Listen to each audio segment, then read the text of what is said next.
ကျန်းစာတွေကဖော်ပြထားတဲ့အတိုင်းကဘာမြေကြီးကအရေးကြီးပြီးပျက်စီးတော့မယ်ဆိုပြီးတော့အကုန်လုံးကြောက်နေကြတယ်။အဲဒီကြောင့်ဒီနေ့ဗီဒီယိုမှာကျွန်တော်ပြပြပေးသွားမှာဒီကိစ္စကိုစောင့်လိုက်တဲ့လူကဘယ်သူလဲလို့မေးတယ်ဆိုရင် Evo Nova ဆိုတဲ့ TikTok ကတယောက်ဆိုတော့အဲ့ Evo Nova ဆိုတဲ့ TikTok ကတယောက်ကသူကပထမတည်းက already သူ TikTok ကတယောက်ပဲဒါပေမဲ့သူကရင်တော့ fan content လေးတွေဟာတာ video လေးတွေသူရိုက်ပြီးထည့်နေလို့တယောက်ဆိုတော့အခုနောက်ပိုင်းမှာသူ့ရဲ့အရင်နာမည်က Evo Jesus ဒါပေမဲ့အဲ့နာမည်ကိုသူကပြောင်းပြီးတော့ Evo Nova ဆိုတဲ့နာမည်နဲ့ဆိုတော့အရင်ကဟာတာတွေလည်းအဲ့လောက်မပေါက်ဘူးဗျာဒါပေမဲ့အခုနောက်ပိုင်းမှာသူကအဲ့ဒါတွေကိုပြောင်းပြီးတော့ကဘာမြေကြီးကပြတ်တော့ပဲငါ့ကိုဖရားတကယ်အိမ်မက်ထဲမှာလာပြီးတော့အိမ်မက်လာပြီးတော့တင်မောတစီစောင့်ဒါမင်းကြိုက်တဲ့လူတွေကိုခေါ်လာအဲ့လိုအိမ်မက်မှတ်တယ်ဆိုပြီးတော့သူက video တစ်ခုမှ mention လုပ်ပြီးသူကိုယ်တိုင်အခုလည်းရှိတင်မောတွေစောင့်နေတာကိုတော့တွေ့ရတယ်ဆိုတော့လောကရဲ့နှစ်ပေါင်းများစွာရှင်နောအေဆိုရဲကျမ်းပိုက်တယ်မှာတကယ်ပါတယ်လူတယောက်ဆိုတော့အဲ့လိုမျိုးကိစ္စတွေဖြည့်ရှင်းလာပြီးနောက်ပိုင်းမှာကျွန်တော်တို့ပြန်စဉ်းစားရမယ်ဆိုရင်ဗျာကျွန်တော်ကျမ်းပိုက်ကိုတခြားလေးလာကြည့်မယ်ဆိုရင်ရှင်နောအေကိုဖျားသခင်ကတင်မောဆောင်လိုက်ပြီးတော့ဒီကဘာမြေကြီးကိုသူရေနဲ့တန့်စင်ပြီးနောက်ပိုင်းမှာပြန်ပြီးထွက်လာတဲ့အခါမှာကျွန်တော်တို့ကဘာမြေကြီးကိုဘတော်မှရေနဲ့မတန့်စင်တော့ပါဘူးဆိုပြီးတော့ရှင်နောအေကိုဖျားသခင်ဂရိပေးခဲ့တယ်ဒါကျမ်းပိုက်ကိုတခြားပတ်ကြည့်မယ်ဆိုရင်သိရလိမ့်မယ်ဒါပေမဲ့ဒီ Evo Nova ဆိုတဲ့လူတယောက်ကကျွန်တော်အထင်တော့ကျွန်တော် 100% ပြောရမယ်ဆိုရင်သူ attention လိုချင်လို့အခုချိန်ကဘာမြေကြီးမှာရေတွေကြီးနေတာတွေဆိုတော့ Sri Lanka နဲ့ပတ်သက်ပြီးရေကြီးတာတွေ India နဲ့ပတ်သက်ပြီးရေကြီး information တွေဆိုတော့မုန်တိုင်းပြဿနာတွေအဲ့ information တွေအကုန်လုံးသူယူပြီးတော့မှတစ်ဆက်ကျမ်းပိုက်ထဲမှာဒီလိုတော့ရှိနေတယ်ငါတို့ဒီလိုလုပ်လိုက်ရင်တော့ငါ video တွေ viral ဖြစ်မယ်ဆိုပြီးတော့လုပ်ထားတဲ့ process လေးကျွန်တော်အနေနဲ့ယူဆတယ်ယုံကြည်တဲ့လူကလည်း90%ရှိတယ်လို့မယုံကြည်တဲ့လူကလည်း90%ရှိတယ်ဆိုတော့တချို့တွေဆိုရင်သူ comment အောက်ကိုကျွန်တော်ဝင်ပြီးဖတ်ကြည့်ပါသေးတယ်သူဘယ်လိုတောင်တရော်ထားလဲဆိုပြီးကြည့်မယ်ဆိုရင်ဗျာဆိုတော့ကျေးဇူးပြီးခြေနေကိုတော့ကဘာမြေကြီးမှာထားခဲ့ပေးပါမင်းရန်ခြေနေကိုချစ်တယ်ဆိုရင်မခေါ်ရပါနဲ့ဆိုပြီးပြောတယ်ဘာလို့ဆိုခြေနေကိုတည်စီခြင်းလို့ဆိုပြီးတော့ဆိုတော့အဲ့လိုမျိုးတွေပြောပြလာရတော့ကျွန်တော်တို့တတိယရတယ် comment မှာသူ့ကိုပြန်စတာမျိုးတချို့ကြတော့လည်းတကယ်ကြောက်ပြီးတော့ကြိုတင်ပြင်ဆင်တာတွေသူနဲ့ဆက်သွယ်တာတွေလည်းတကယ်လုပ်နေကြတယ်ငါ့ကိုလိုက်သူ့မှာခေါ်သွားပြီးပါဆိုတော့အခုလည်းရှိကျွန်တော်တို့ list ကိုတက်ကြည့်မယ်ဆိုရင်တင်မော9စီသူတကယ်ဆောက်လို့ပြီးပါတယ်ဒါပေမဲ့လည်းထပ်ပြီးတော့သူဆောင်းအောင်ပါဆိုပြီးတော့သူကိုယ်တိုင်ပြခဲ့တယ်သူကတော့သူချစ်တဲ့ခင်တဲ့လူတွေသူချစ်တဲ့တလိဆန်တွေအကုန်လုံးအဲ့တင်မောပေါ်မှာခေါ်တင်သွားမယ်ဆိုပြီးတော့ပြောတယ်ဆိုတော့မိတ်ဆွေအနေနဲ့ရောဒီကိစ္စတွေဘယ်လိုထင်လဲဒါကျွန်တော်အနေနဲ့ပြောရမယ်ဆိုရင်ဒါတွေအကုန်လုံးကတော့တကယ်ကျွန်တော်အနေနဲ့ပြောရမယ်ကျန်းစာမှာပါတယ်ကျန်းပိုက်တစ်ခုအဲ့ဒါအောင်မှ तू attention လိုချင်လို့ဆိုပြီးတော့အခုလက်ရှိအချိန်တွေနဲ့လုံးဝမကိုက်ညီတဲ့အချိန်မှာ तू ကလုံးဝ viral ဖြစ်ချင်တဲ့နာမည်တစ်ခုလေးနဲ့ကိုပဲလုပ်တယ်ဆိုပြီးကျွန်တော်အနေနဲ့ယူဆတယ်မိတ်ဆွေအနေနဲ့ယူဆချက်တွေကိုလည်းကျွန်တော်အကုန်လုံး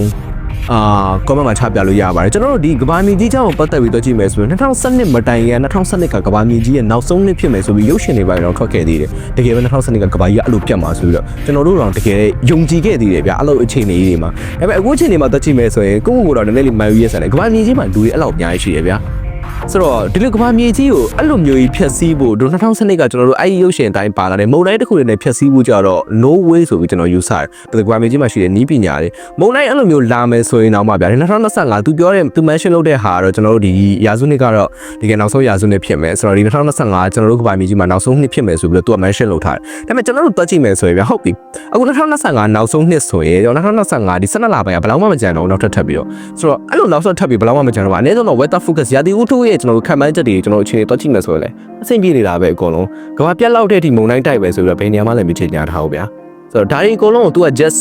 attention တခုလိုချင်တဲ့စိတ်နဲ့ပဲဒီလိုတွေလုပ်နေတာဆိုပြီးတော့ကျွန်တော်ယူဆတယ်ဆိုတော့ဒါပေမဲ့ကျွန်တော်ကြည့်မယ်ဆိုရင်ကျွန်တော်ကျန်းစာထဲမှာတကယ်ဖော်ပြတဲ့အပိုက်ကတင်မောရက်တန့်သွားတဲ့နေရာတက်ကြီးမှာအခုလက်ရှိတကယ်ရှိနေတယ်ဆိုတော့တင်မောအဲ့တောင်ဆောင်လေးမှာရက်သွားတယ်တင်မောရက်သွားတဲ့အစအနာလေးတကယ်ရှိနေတယ်ဆိုပြီးအခုတည်းကျွန်တော်တို့တူရီကြီးမှာတွက်ကြည့်လို့ရတဲ့နေရာလေးရှိတယ်ဆိုတော့ဒါတော့ကျွန်တော်တို့ဘာသာရေးယူဆချက်မှာတော့ကျန်းစာတွေကဟာတွေကျွန်တော်တို့အခုတော့တကယ်ဖြစ်ခဲ့တာဆိုတော့မှန်တယ်ကျွန်တော်ကိုယ်တိုင်လည်းအဲ့ဒါတွေယုံကြည်တယ်ဒါပေမဲ့ကျွန်တော်ဒီဘက်အပြင်မှာတွက်ကြည့်မယ်ဆိုအခု reality မှာအဲ့ဒီအချိန်တော့ကျွန်တော်ကျန်းစာမှာရေးတဲ့ကျန်းပိုက်ကိုလည်းကျွန်တော်ပြန်ဖတ်ကြည့်လို့ရတယ်ပထမကဘာမြေကြီးကိုရေနဲ့မတန့်စင်တော့ဘူးဆိုပြီးတော့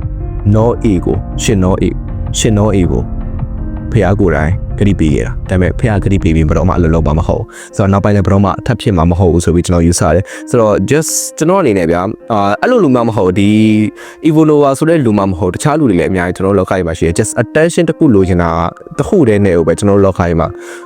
ဟိုလူအပြစ်ရှောက်ပြောဒီလူအပြစ်ရှောက်ပြောဟိုလူလောက်တာအမှားဒီလောက်တာအမှားဆိုပြီးပြောနေကြလူတွေအများကြီးရှိတယ်ဆိုတော့အဲ့လိုမျိုးအခြေအနေမှာကျွန်တော်တို့ယူဆကြည့်မယ်ဆိုရင်တော့ဘာလို့ဗျာအဲ့တိရှိလို့ကျွန်တော်လည်း influencer တယောက်ပဲကျွန်တော်နာမည်ကြီးတယ်အခုနေကနေနိုင်ညကနေနာမည်ကြီးတယ်ဘာလို့ရမလဲဆိုတော့လည်းကျွန်တော်သိတယ်ဒါပေမဲ့မလုပ်တာဆိုတော့ကျွန်တော်တို့ထားတယ်အသေးတစ်ခု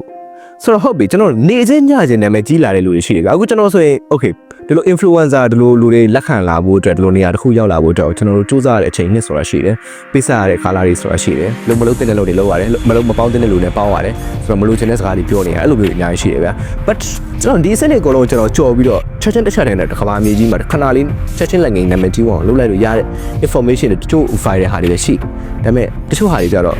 ကျွန်တော်ပြောရရှင်းလေနာမည်ကြီးချင်တာတခုလည်းနဲ့ပတ်စံတော့ကျွန်တော်လုပ်တာမဟုတ်ဝါသနာပါတယ်ကိုသိတဲ့ information တွေကို share လုပ်ရတာအရန်ကိုသဘောကျတယ်ဆိုတော့ကျွန်တော်ဖတ်တဲ့စာအုပ်တွေကြောင့်ရှင်းပြရတဲ့အကြိုက်တယ်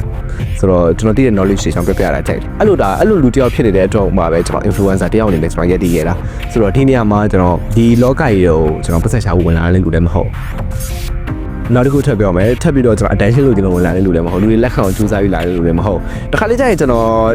တော့အရင်ပြင်ဆင်ထားတာမတွေ့ရဘူးဗျာဆိုတော့ဒီဗီဒီယိုတစ်ခုရိုက်ဖို့အတွက်ဆိုရင်ကျွန်တော်တေချာတော့လုပ်တာဆိုတော့ကျွန်တော် content ကိုပဲတေချာလုပ်တာကျွန်တော် personality ကျွန်တော်တေချာမလုပ်ထားဘူးကျွန်တော်နေရာတွေကျွန်တော်အဲ့လိုတေချာမလုပ်ထားဘူးဘာလို့ဆိုတော့ကျွန်တော်ပြောချင်တဲ့ information ကိုပဲကျွန်တော်အဓိကတေချာအောင်လုပ်တယ်ဒါပေမဲ့တစ်ခါလေးကြာရင်လည်းအဲ့ပြောတဲ့ information ကမှားသွားတာလေးတွေရှိတယ်မှားတာလည်းချက်ချင်းသိရပြီဆိုရင်ကျွန်တော်ချက်ချင်း edit မှာပြန်ကယ်လို့ရခဲ့တယ်တကယ်လို့မရတော့ဘူးဆိုရင်ကျွန်တော် comment မှာချက်ချင်းပြန်တောင်းပါတယ်ဆိုတော့ဒါတော့ကျွန်တော်ထားတဲ့ edit ကျွန်တော်ဒီလုံးမှာထားတဲ့စီ thank you